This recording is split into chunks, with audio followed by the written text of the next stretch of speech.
To begin assembly on your new trimmer, make sure the handle is in the upright position and tighten the wing nut. To begin assembly of the two-piece shaft, start by loosening the coupling by turning the knob and removing the cardboard tube and plastic cap on the lower drive shaft.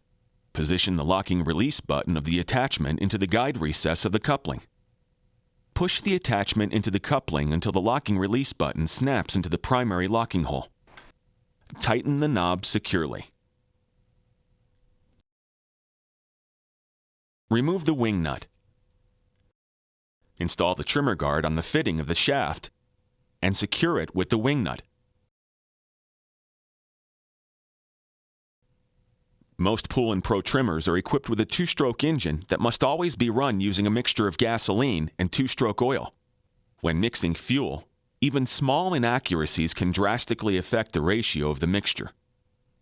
Never refuel the machine while the engine is running or is hot from recent use.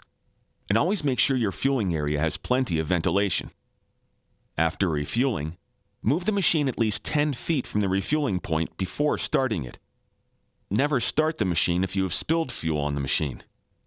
Wipe off spillage and allow remaining fuel to evaporate before use.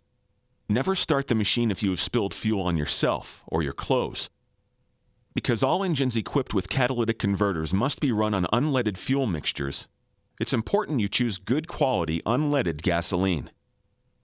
While the manual says you can use 87 octane, it is recommended you should use at least 89 octane in order to prevent knocking, a condition caused by high engine temperature and increased bearing load, sometimes resulting in serious engine damage.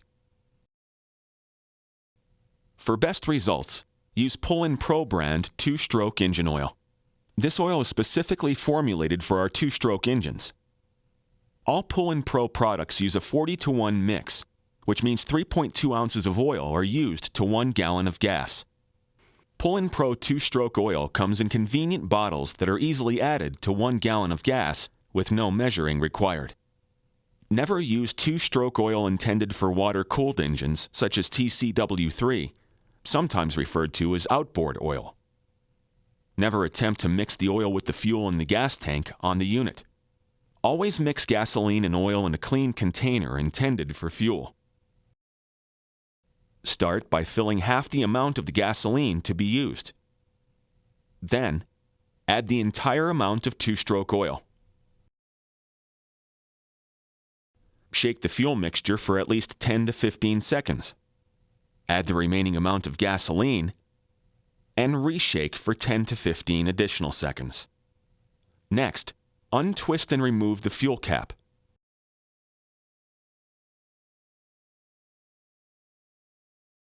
Pour the fuel into the tank to 80% of capacity.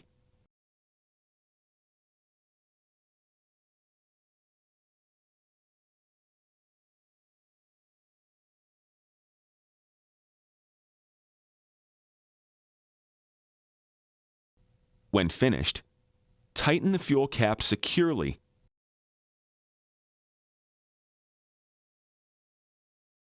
and wipe up fuel spillage around the unit.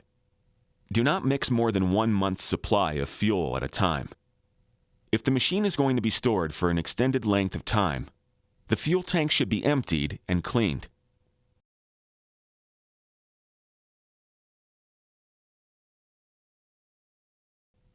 Before starting your trimmer engine, inspect the unit. Replace any damaged parts. Make sure all fasteners are in place and secure. Use only flexible, non-metallic line recommended by Poulan Pro. Never use wire or rope, which can break off and become a dangerous projectile. Check that the trimmer head and trimmer guard are not damaged or cracked. Replace the trimmer head or trimmer guard if they have been exposed to impact or are cracked. Never use the machine without a guard, nor with a defective guard.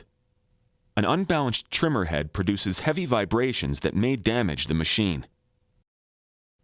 When starting a cold engine, press the purge bulb 10 times until fuel begins to fill the bulb. The purge bulb does not need to be completely filled.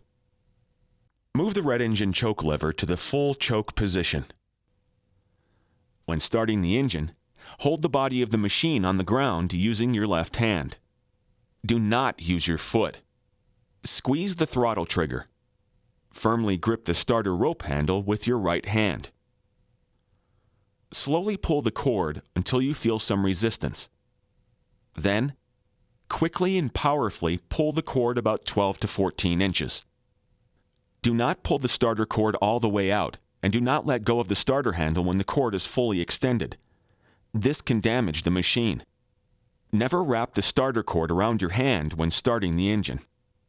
Pull the cord until you feel some resistance. Repeat pulling the cord until the engine starts. If the engine doesn't start within 10 pulls, move the red choke lever to the half-closed position. Let it run for about 30 seconds, then move the red choke lever to the open position. If the engine dies, move the red choke lever to the half-choke position and repeat starting steps. To start a warm engine, move the red engine choke lever to the half-choke position. Pull the starter rope until the engine runs. Stop the engine by pushing the stop switch to the stop position until the engine stops.